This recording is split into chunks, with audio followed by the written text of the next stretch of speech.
ತುರುವೇಕೆರೆ ತಾಲೂಕಿನ ಮಾಚಿನಹಳ್ಳಿ ವಾಸಿ ಮಂಜುಳಾ ಎಂಬುವವರು ಧರ್ಮಸ್ಥಳ ಗ್ರಾಮಾಭಿವೃದ್ಧಿ ಯೋಜನೆ ಸಂಘಟನೆಯ ಸಂಘಟಕರ ವಿರುದ್ಧ ಜಾತಿ ನಿಂದನೆ ದೂರು ದಾಖಲು ಮಾಡಿದ್ದಾರೆ.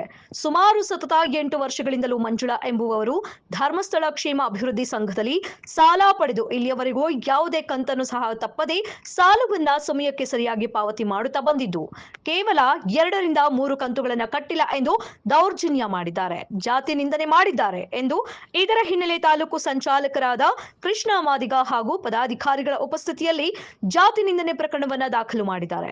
ಪಟ್ಟಣದ ಪ್ರವಾಸಿ ಮಂದಿರದಲ್ಲಿ ದಲಿತ ಸಂಘರ್ಷ ಸಮಿತಿ ಅಂಬೇಡ್ಕರ್ ವಾದ ಜಿಲ್ಲಾ ಸಂಘಟನಾ ಸಂಚಾಲಕರಾದ ಕುಂದೂರು ಮುರಳಿ ಮಾತನಾಡಿ, ಈ ಧರ್ಮಸ್ಥಳ ಕ್ಷೇಮಾಭಿವೃದ್ಧಿಯ ಯೋಜನೆಯಾದ ಸಂಘದವರು ಸುಮ್ಮನೆ ಸಾಲ ವಸೂಲಾತಿಯನ್ನು ದೌರ್ಜನ್ಯದಿಂದ ಜಾತಿ ನಿಂದನೆಯನ್ನ ಮಾಡುತ್ತಾ ಸಾಲ ವಸೂಲಾತಿ ಮಾಡಲು ಮುಂದಾಗಿದೆ. ದೂರು ಕೊಡಲು ಪೊಲೀಸ್ ಠಾಣೆಯಲ್ಲಿ ಹೋದ್ರೆ ಪೊಲೀಸ್ ಠಾಣೆಯಲ್ಲಿ ಕೆಲವರು ಗೂಂಡಾವರ್ತನೆ ಮಾಡಿದ್ದಾರೆ.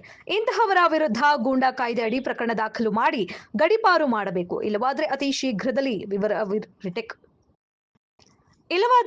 ಶೀಘ್ರದಲ್ಲಿ ಇವರ ವಿರುದ್ಧ ದೊಡ್ಡ ಹೋರಾಟ ಮಾಡಲಾಗುತ್ತದೆ ಎಂದು ಎಚ್ಚರಿಕೆ ನೀಡಿದರು. ಪ್ರಕರಣನ ಇಮಿಡಿಯೇಟ್ ಆಗಿ ಜಿಲ್ಲಾಡಳಿತ ಮಧ್ಯಪ್ರವೇಶಿಸಿ ಜಿಲ್ಲಾ ಪೊಲೀಸ್ ವರಿಷ್ಠಾಧಿಕಾರಿಗಳು ಮಧ್ಯಪ್ರವೇಶಿಸಿ ಈ ಕೂಡಲೇ ಅವ್ರನ್ನ ಗುಂಡಾ ಕಾಯ್ದೆ ಅಡಿ ಬಂಧಿಸಿ ಪ್ರಕರಣ ದಾಖಲಿಸಿ ಅವ್ರನ್ನ ಈ ತಾಲೂಕಿನಿಂದ ಗಡೀಪಾರು ಮಾಡಬೇಕು ಅಂತೇಳಿ ಕರ್ನಾಟಕ ದಲಿತ ಸಂಘರ್ಷ ಸಮಿತಿ ಆಗ್ರಹಿಸುತ್ತದೆ.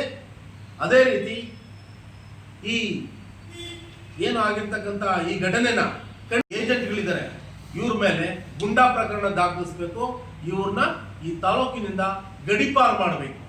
ಈ ಥರದ್ದು ಪ್ರಕರಣನ ಇಮಿಡಿಯೇಟ್ ಆಗಿ ಜಿಲ್ಲಾಡಳಿತ ಮಧ್ಯಪ್ರವೇಶಿಸಿ ಜಿಲ್ಲಾ ಪೊಲೀಸ್ ವರಿಷ್ಠಾಧಿಕಾರಿಗಳು ಮಧ್ಯಪ್ರವೇಶಿಸಿ ಈ ಕೂಡಲೇ ಅವ್ರನ್ನ ಗುಂಡಾ ಕಾಯ್ದೆ ಅಡಿ ಬಂಧಿಸಿ ಪ್ರಕರಣ ದಾಖಲಿಸಿ ಅವ್ರನ್ನ ಈ ತಾಲೂಕಿನಿಂದ ಗಡೀಪಾರು ಮಾಡಬೇಕು ಅಂತೇಳಿ ಕರ್ನಾಟಕ ದಲಿತ ಸಂಘರ್ಷ ಸಮಿತಿ ಆಗ್ರಹಿಸುತ್ತದೆ.